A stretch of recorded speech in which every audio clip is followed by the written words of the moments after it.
Yo les gars, c'est Eddy et aujourd'hui pour la première vidéo de ma chaîne, je vous propose de vous parler des œuvres qui pour moi, et je dis bien pour moi, ont marqué l'année 2025. Ce sera en deux parties parce que sinon la vidéo sera trop longue. Alors on commence direct avec Common Side Effect. D'ailleurs on va dédier une vidéo entière consacrée à cette série parce que c'est vraiment trop boosté.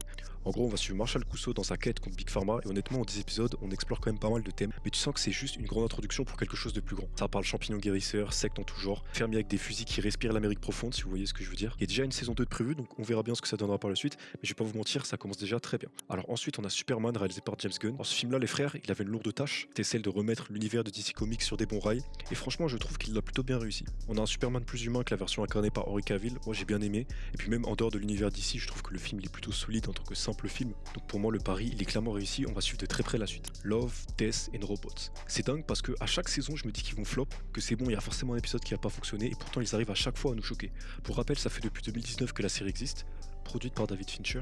Je dois avouer que la saison 4 m'a mis une bonne claque. En tout cas, plus grosse que la saison 3, que je trouve désormais la plus faible des 4. Ok, maintenant go parler de Argo. Pour moi, une grande surprise, peut-être la plus grosse de l'année. Je suis allé au cinéma en m'attendant à un petit film sympa. Une heure plus tard, je me rendais compte que si Pixar ils ont plus la même dalle qu'avant, c'est pas grave, il y en a qui vont l'avoir pour eux.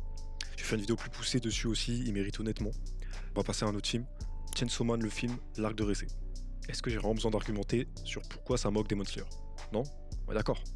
Bon, je vais quand même le faire de façon très succincte. Déjà, le travail sur l'animation, il est juste dingue. J'aime beaucoup la DA et surtout les décors de Ufotable, il n'y a pas de galère. Mais l'animation plus brute et plus déstructurée de ma part l'emporte sur moi. Question de coupe. Pour la séquence de combat contre Reze où on voit plein de petits cubes partout, je mettrai ma main à couper qu'il y a Nakamura derrière ça. J'en suis quasiment sûr. Bref. De plus, réussir à traiter l'amour et plus précisément les premières relations, c'est pas facile en 1h41. En tout cas, je pourrais continuer à débiter pendant des heures. Mais si vous me croyez pas, juste regardez, prenez le temps de guetter, juste 20 minutes. Je veux dire, vous pouvez pas ne rien ressentir. Bref, Next Movie. Wong Kar-wai, c'est un des réals les plus influents de son temps. Et ça faisait longtemps que je voulais me plonger dans sa filmographie. Et donc, au lieu de commencer par son film le plus connu, qui est The Mode Fallout, j'ai commencé avec Fallen Angel ou Ange déchu en VF. Alors, Fallen Angel, si je devais le résumer, c'est que c'est un à bout de souffle version punk. Si vous voulez voir un film classique qui vous reposera, c'est clairement pas là qu'il faut vous tourner. Par contre, si vous voulez quelque chose de déconstruit, un film qui vous prend au trip, et d'ailleurs, en parlant de trip, il me donne totalement l'impression de faire un trip sous acide, là ce sera plutôt votre com. J'ai rien d'autre à dire à part qu'en termes de photos, d'éclairage et de plans, on a affaire à un véritable vent de fraîcheur comparé à tout ce que Hollywood nous sort de nos jours. Voir Fallen Angel, c'est honnêtement accepter que tout ce qu'on va voir pendant facilement les 2 prochains mois, ça va nous sembler fade, aseptisé et insipide. Il y a aussi une vidéo prévue dessus, donc t'inquiète pas, on va développer ça plus. Bref, c'est Eddy, on se revoit bientôt pour la suite, que ce soit la partie 2 ou d'autres concepts. J'ai de la frappe qui arrive, t'inquiète même pas. Et moi je te dis, clap. Je veux m'enrichir comme le Celtic Tiger, le moteur Gronda, l'avant du Viper. Ne m'en veux pas si je te connais par cœur, ne m'en veux pas si je marque comme Parker. Bitch,